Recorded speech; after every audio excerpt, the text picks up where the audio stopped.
Bonjour mes élèves. Alors aujourd'hui on va parler d'une nouvelle leçon.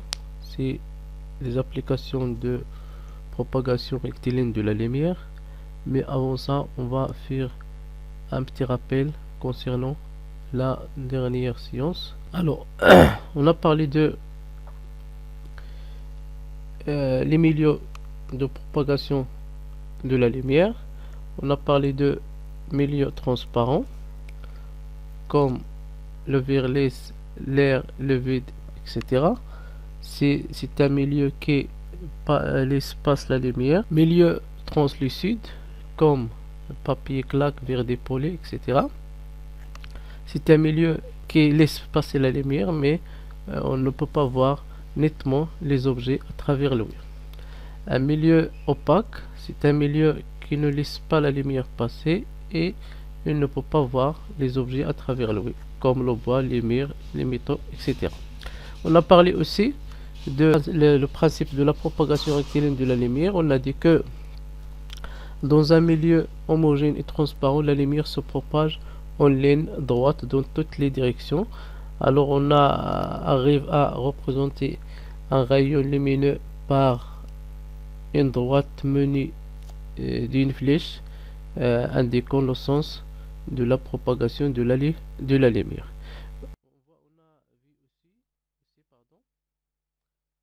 On a parlé aussi de les faisceaux lumineux. On a trois faisceaux. Voilà. Le faisceau divergent et le faisceau convergent. Voilà. Et dernièrement, le faisceau parallèle ou bien cylindrique. Voilà. On a parlé aussi de la vitesse de la lumière. On a dit que la lumière se propage dans le vide et l'air avec une vitesse égale à 300 000 km par seconde, ou bien on peut dire 300 millions mètres par seconde. Et à cause aussi de les grandes distances qu'il existe dans l'espace entre les planètes, on parle d'une nouvelle unité de distance, c'est l'année-lumière. L'année-lumière, c'est la distance parcourue par la lumière pendant une année. On a trouvé que une année-lumière égale à 9,46 10 à la puissance 12 km. C'est ça. Voilà, c'est ce qu'on a vu dans la dernière leçon. Maintenant, on va parler de notre leçon d'aujourd'hui. Alors, on va commencer par cette situation.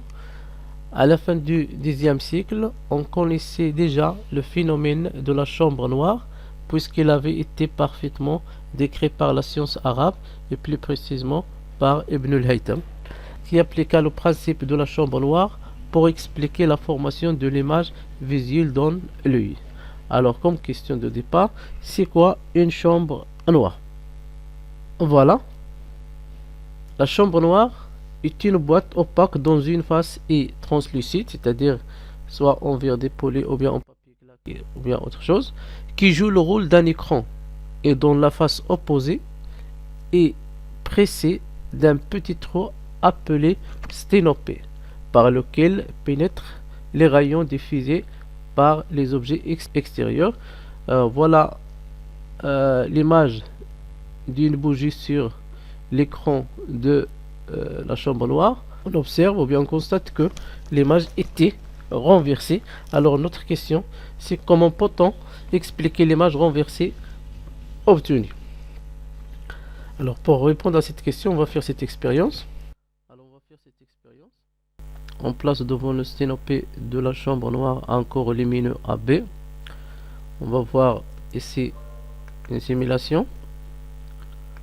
Voilà. Alors regardez bien que les rayons lumineux se propagent en ligne droite pour former l'image A', B' qui est renversée. Alors on peut dire que on a obtenu une image A', B' renversée à cause de la propagation rectiligne de la lumière. Voilà. Alors on peut dessiner ce schéma. Voilà. Voilà un objet AB sans image après BP qui est renversée sur l'écran de la chambre noire à cause de la propagation rectiligne de la lumière. Alors on a déjà dit que la chambre noir donne une image réelle et renversée de l'objet à cause de la propagation rectiligne de la lumière. On dit une image réelle parce qu'il se forme sur l'écran de la chambre noire. Un autre schéma ici, regardez bien, quelle est la différence entre les deux? Regardez bien, on constate que l'image A'B' dans le deuxième schéma est plus grande que l'image A'B' dans le premier schéma. À votre avis, pourquoi? Regardez bien, on constate ici, regardez, que la distance entre l'objet et la chambre noire, c'est-à-dire le sténopé, est plus petit que celle qui est entre l'objet ici et le sténopé de le premier dessin. Alors, ici on peut dire que la taille de l'image dépend de la distance entre l'objet et le sténopé, de telle façon que l'image augmente si cette distance diminue. Un autre dessin, regardez bien, un schéma. Regardez ici qu'on a une image A'B' plus grande que le deuxième et le premier. Est-ce qu'à cause de la distance entre la chambre et l'objet? Non, on a la même distance, mais à cause de la distance entre le sténopé et l'écran, c'est-à-dire la longueur de la chambre noire. Ici, la longueur de la chambre noire est plus grande, alors la taille de l'image est aussi plus grande. Alors on peut dire que la taille de l'image dépend de la distance entre le sténopé et l'écran de la chambre noire. L'image augmente si cette distance augmente. On peut parler aussi de le diamètre de sténopé. Ici, si l'image devient plus nette, si ce diamètre est plus petit, c'est-à-dire si le diamètre, c'est-à-dire si le sténopé est plus petit, l'image elle devient plus nette. Mais si elle est grande, on va voir une grande image mais n'est pas claire. Voilà. Alors aujourd'hui, on va parler de l'application de propagation rectiligne de la lumière. On a parlé de la chambre noire, on a donné la définition. Et voilà un dessin significatif à la chambre noire. Et on a dit aussi que la chambre noire donne une image réelle et renversée de l'objet à cause de la propagation rectiligne de la lumière. Et on a dit aussi que la taille de l'image dépend de trois facteurs: la distance entre l'objet et le sténopé, la distance entre le sténopé et l'écran, et le diamètre de sténopé. Voilà. Maintenant, on va parler d'autre chose. On va baser sur cette situation. Le théâtre d'ombre consiste à projeter sur un écran des ombres produites par des silhouettes que l'on interpose dans le faisceau lumineux qui éclaire l'écran. Alors, notre question: comment se forment ces ombres? Alors, pour répondre à cette question, on va parler premièrement si on a une source ponctuelle, une source de lumière ponctuelle est une source de dimension assez petite pour être considérée comme un point lumineux. On va voir ici simulation. Voilà. On revient ici. Voilà, source de lumière verte. La source ici, et on peut le considérer comme un point. Voilà une balle et voilà l'écran. Regardez bien. Voilà. À cause de cette source, on a obtenu des zones sur l'écran. Cette zone, c'est la zone éclairée par la lumière. Ici, on parle de l'ombre portée, l'ombre de la balle portée sur l'écran. L'ombre portée. Et ici, on parle de l'ombre propre d'objet ou bien de la balle. Et entre les deux, c'est-à-dire l'ombre portée et l'ombre propre, on parle de la zone d'ombre ou bien le cône d'ombre. Voilà. Très bien. Alors ici, on peut dire qu'on a trois zones. C'est la première zone, c'est l'ombre propre qui existe sur le ballon, l'ombre portée sur l'écran, et une zone qui est entre les deux s'appelle la zone d'ombre ou bien le cône d'ombre. Voilà, on a dit qu'on a trois zones, mais la question: comment expliquer la formation de ces ombres? Alors, regardez bien. Voilà, on a dessiné ici les rayons lumineux. Voilà les deux rayons qui nous permettent d'obtenir l'ombre portée, et aussi l'ombre propre et le cône d'ombre. Voilà, c'est-à-dire on peut dire que on obtient ces zones à cause de la propagation rectiligne de la lumière. Voilà. Alors on a dit que la formation des ombres s'explique par la propagation rectiligne de la lumière, et on peut distinguer dans ce cas entre trois ombres. Voilà source ponctuelle, voilà l'objet, et voilà les rayons lumineux émis par la source ponctuelle. Voilà l'ombre propre qui est sur l'objet, et ici l'ombre portée qui existe sur l'écran. La zone éclairée, et voilà le cône d'ombre, ou bien la zone d'ombre. Alors on a dit que on distingue entre l'ombre propre et l'ombre portée et la zone d'ombre, ou bien cône d'ombre. L'ombre propre, c'est la partie non éclairée d'un objet opaque.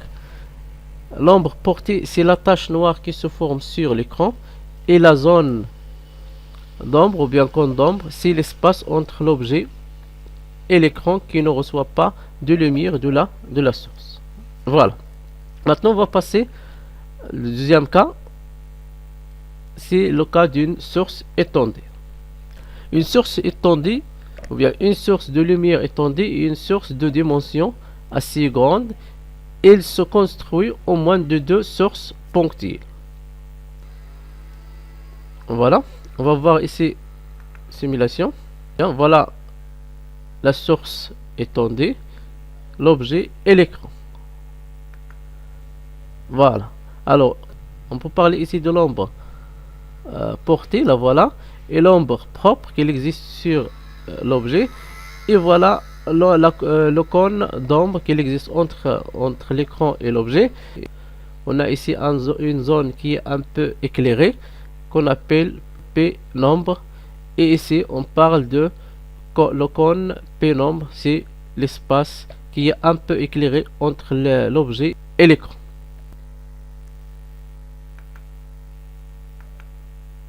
Voir cette simulation. Voilà. Alors, on constate que les rayons qui propagent en ligne droite nous permet de obtenir l'ombre propre, qu'on dit en arabe del al-mahmoul, et l'ombre propre qu'il existe sur la balle.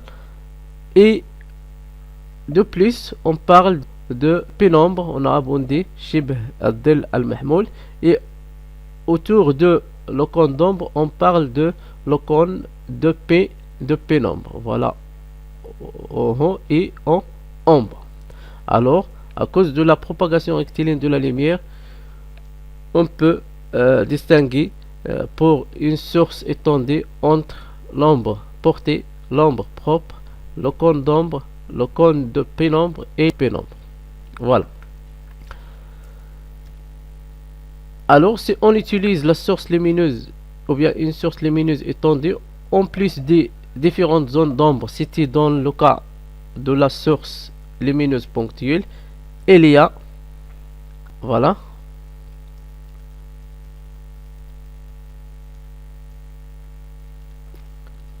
il y a pénombre et cône de pénombre. Alors, le pénombre, c'est la zone peu éclairée qui entoure l'ombre portée, et la zone de pénombre, ou bien le cône de pénombre, c'est l'espace peu éclairé entre l'objet et l'écran. Si un observateur, si on suppose qu'un observateur situé, ou bien il existe dans l'ombre portée, est-ce qu'il peut voir la lumière de la source utilisée? Forcément non, parce qu'il est dans une zone où il existe l'obscurité.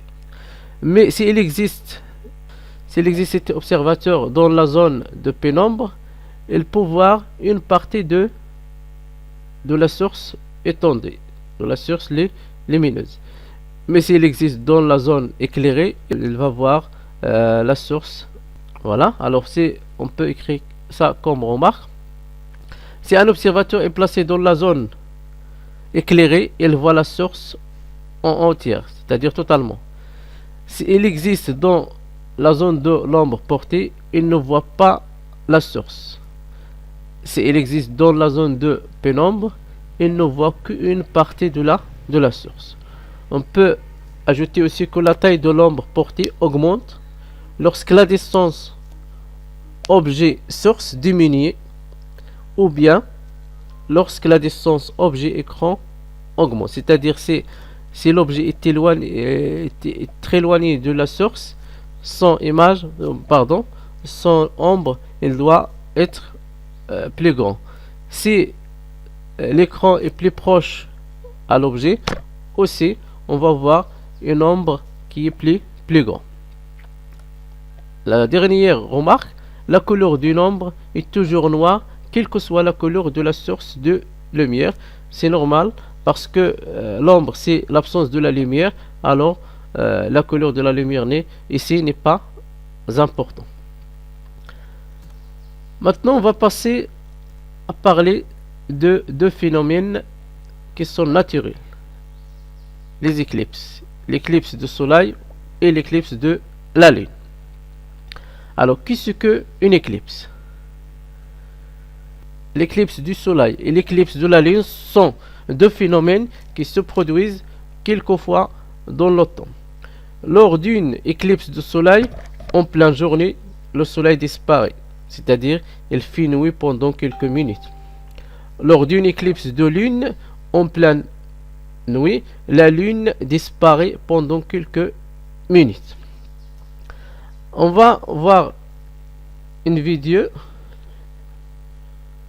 pour l'éclipse du soleil. Voilà. Ici on parle de l'éclipse du soleil. C'est la disparition du soleil en pleine journée. Pour la lune,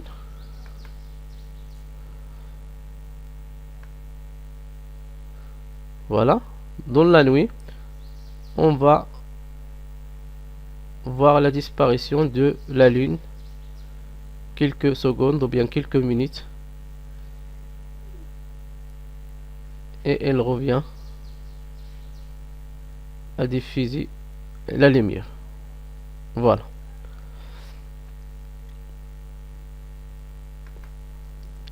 Alors, comment expliquer ces deux phénomènes? Alors, on va commencer par l'éclipse du soleil. Voilà.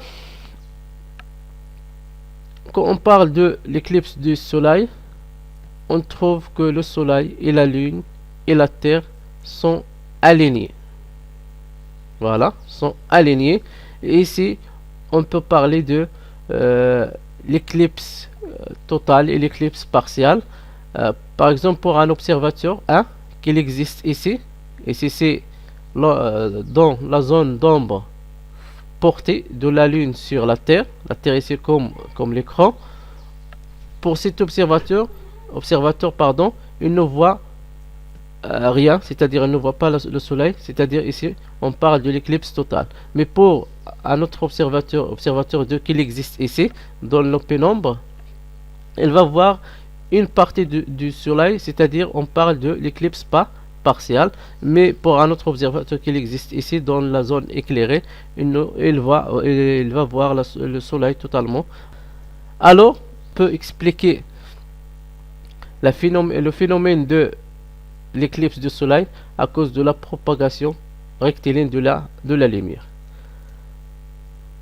Alors l'éclipse du soleil, l'éclipse solaire du soleil se produit quand le soleil et la lune et la terre sont alignés, et la lune se trouve entre eux, c'est-à-dire entre la terre et le soleil.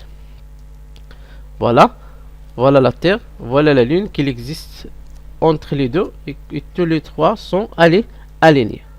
Et voilà, on ne parle pas de l'éclipse, soit dans la zone éclairée ou bien donne l'ombre propre de la Terre. L'éclipse partielle dans les zones ou bien dans les régions où il existe le pénombre, et l'éclipse totale dans la zone de l'ombre portée de la Lune sur la Terre. Alors, pour un observateur placé à l'ombre portée de la Lune sur la Terre, elle va observer une éclipse totale. Pour un observateur placé à la pénombre de la Lune sur la Terre, observe une éclipse partielle. Pour l'éclipse de la Lune, une éclipse de la Lune, on peut parler de l'éclipse de la Lune quand la Lune elle se trouve dans le cône d'ombre de la Terre. On peut parler aussi ici de l'éclipse de la Lune totale dans cette position, et partielle, c'est-à-dire quand la Lune existe ou bien se trouve dans le pénombre terrestre. On va voir un vidéo ou bien une simulation. Regardez ici le Soleil, la Terre, la Lune. Voilà. Ici la Lune il existe dans le cône d'ombre. Alors on parle de l'éclipse totale, et quand la Lune se trouve dans le pénombre, on parle de l'éclipse partielle. Alors l'éclipse lunaire ou bien l'éclipse de la Lune se produit quand le Soleil et la Lune et la Terre sont alignés et la Terre se trouve entre eux, c'est-à-dire entre entre la Lune et le Soleil. C'est-à-dire que la Lune se trouve dans le cône d'ombre de la Terre. Le dessin qui représente ça. Alors voilà le Soleil, la Terre, la Lune, ils sont alignés. La Terre elle est entre le Soleil et la Lune elle se trouve dans le cône d'ombre de la Terre. Alors notre leçon est terminée. On va partir à quelques exercices. Application 1. Répondre par vrai ou faux. La chambre noire donne une image droite, c'est-à-dire non renversée. Est-ce que ça vrai ou bien faux? Exactement faux. La taille de l'image obtenue par la chambre noire augmente lorsque la distance objet sténopé diminue. C'est vrai. La taille de l'image obtenue par la chambre noire augmente lorsque la distance sténopé écran diminue. Faux. L'éclipse se produit lorsque la Terre est entre le Soleil et la Lune. Faux, parce que l'éclipse, ici on parle de l'éclipse de Soleil. Il faut ajouter ici de Soleil. L'éclipse de Soleil se produit lorsque la Terre est entre le Soleil et la Lune. Faux. On observe une éclipse totale si on a dans l'ombre portée de la Lune sur la Terre. Oui. Toujours on parle ici de éclipse du Soleil. Voilà. Une deuxième application. Nommer chaque zone. Alors, premièrement, c'est le pénombre. Deuxièmement, c'est cône de pénombre. Troisièmement, c'est source. La source étendue. Et quatrièmement, c'est l'ombre propre. Cinquièmement, c'est cône d'ombre. Et sixièmement, c'est l'ombre portée. Voilà. Voilà d'autres exercices que vous pouvez faire. Exercice 2. Pour chaque lettre, dessinez l'image obtenue sur l'écran d'une chambre noire. Voilà les lettres M, A, R, O, c'est le mot Maroc. Vous pouvez, dans la deuxième ligne du tableau, dessiner l'image obtenue par la chambre noire pour chaque lettre. Le deuxième exercice. Une chambre noire de longueur 4 cm donne à un objet AB qui est situé à 4 cm de son sténopé une image A', B'. Voilà le dessin. Première question, tracer les rayons de lumière qui donnent l'image obtenue. La deuxième question, dessiner le schéma et retracer les rayons de lumière dans les cas suivants. Premier cas, si on rapproche l'objet de la chambre en 1 cm. Deuxième cas, si on diminue la longueur de la chambre noire de 1 cm. Et la troisième question, comment la taille de l'image varie-t-elle dans les deux cas précédents? Voilà. Merci pour votre attention.